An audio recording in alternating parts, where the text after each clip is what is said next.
All right, shalom, shalom. First and foremost, we want to give all praises, honor, and glory to Yahweh, Bahashim, Yahweh Shai, Bahashim, Rekakwadash. Giving double honors to the apostles and elders of great millstone. Shalom to the hopefully elect. Shalom to all the brothers out here laboring in this truth with sincerity. Shalom to the few sisters that watch. It's coming back with another lesson. And this lesson will be going into the artist, producer, filmmaker by the name of RZA. And that's him looking a little saucy or sassy in the middle right there. You know, I don't know what this picture is about. Him and two guys, I guess they showing the Wu-Tang symbol, but, you know, Jake got his shirt off looking in the camera all seductive, you know. And, you know, 9 times out of 10, you know, this man has been compromised, you know.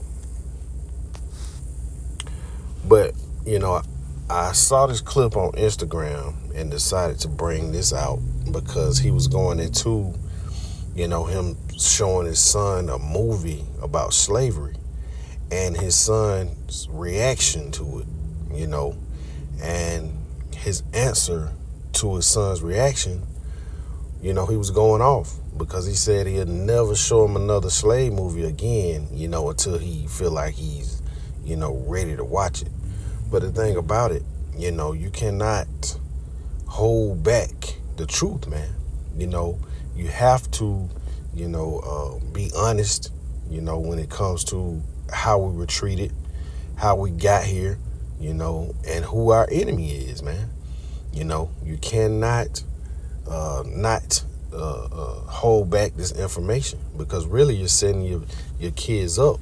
You know, they might be around a group of, you know, so-called white people, you know, thinking everything is all good. But in reality, you know, the Edomites are plotting on them, man. You know, looking to do bodily harm, ill will, anything, man. So you have to be honest. But, you know, and first and foremost, you know, you need to know your history, man. You know, and who you really are. You know, and RZA definitely knows about the Israelites, you know, because he put them in his TV show, man. But let's get to this clip, and then we're going to get some scriptures.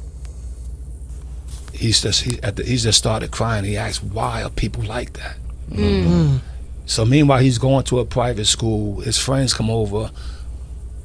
If he got 10 friends, 8 of them are white. Yeah. You know what I mean? And he saw something. Then I looked at it. I said, okay. And I explained to him, look, people, you know, it's been some evil times in this planet, Prince. You know what I mean? And it's been some good times, you know, and we're living the good times. Yeah. You know what I mean? So, but I never showed him another slave movie again. Mm-hmm. You know what I mean? I said, you know what?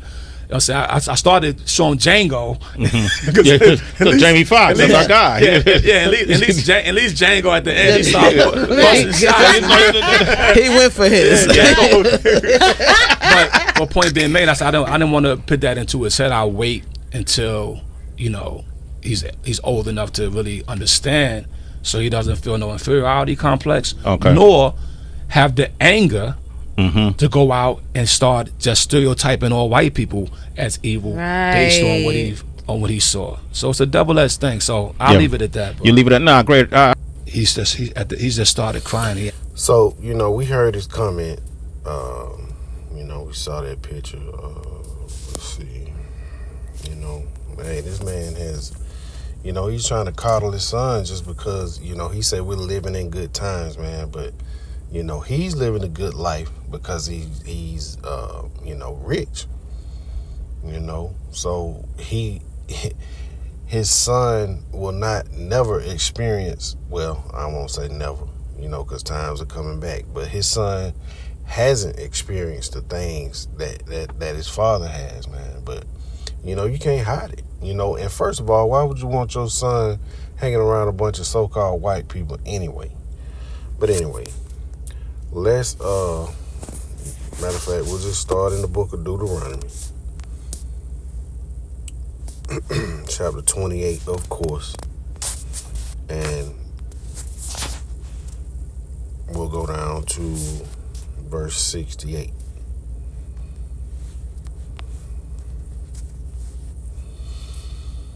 It says, this is the book of Deuteronomy chapter 28, verse 68. It says, and the Lord Yahweh shall bring thee into Egypt again with ships, by the way whereof I spake unto thee, thou shalt see it no more again.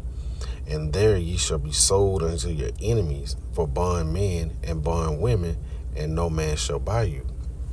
You know, so when you go into this word buy, you know, it's quana, you know, which goes into, you know, redeeming you.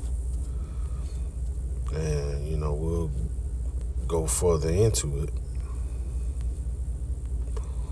But, yeah. So it goes into to get, acquire, create, buy, possess. But we want to go down, let's see. It says, of the Most High originating, creating, redeeming his people. So that's what that means. Nobody will redeem you. Nobody will save you from this slavery. So, you know, this is something that he should share with his son, man. You know, if he knew it. I don't know if he know it or not. You know, I'm sure by now he's heard. You know, you have to know who your enemies are, man. How you got here, who you was sold to. You know, all this is important. And matter of fact, let's go to the book of Deuteronomy. Let's stay in the book of Deuteronomy. And Salakia, you know, I had to pull over and do this lesson. So it's kind of, you know, rushed. But, Lord willing, is edifying. So this is the book of Deuteronomy, chapter 32. And matter of fact, we'll start at verse 6. It says, do ye thus requite the Lord Yahweh, O foolish people and unwise?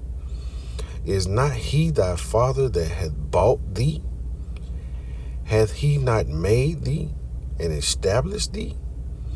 And once again, if you go into this word bought, it should be the same as what we just read in Deuteronomy chapter 28.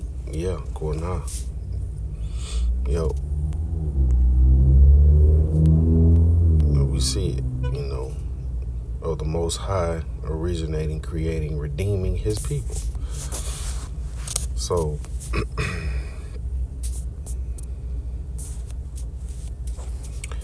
it says, verse 7 is the point. It says, remember the days of old, consider the years of many generations.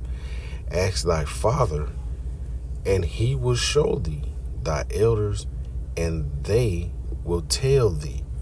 So you never fails, man. Salakia, you know, right? Always when you're doing a lesson, man, somebody call and cut the lesson, man. But anyway, this is the book of Deuteronomy chapter 32, verse 7. It says, remember the days of old, consider the years of many generations. Ask thy father, and he will show thee, thy elders, and they will tell thee. So it's important to know your history. It's important to know your people's background, man. You know, him saying that he won't show him another slave movie, you know, that's not really saving him. It's not really helping him. You know, it's really setting him up for failure, especially if he says if he got 10 friends, 9 of them are so-called white. Man, you know, you gotta know who your enemy is, man. You know. Let's see. Yeah. Let's see. Matter of fact, you know, because this is what's going on, man. This is a book of Baruch. You know, quick lesson through the spirit. Saw that clip and just pulled over right quick. So this is the book of Baruch, I think. Let's see, chapter 2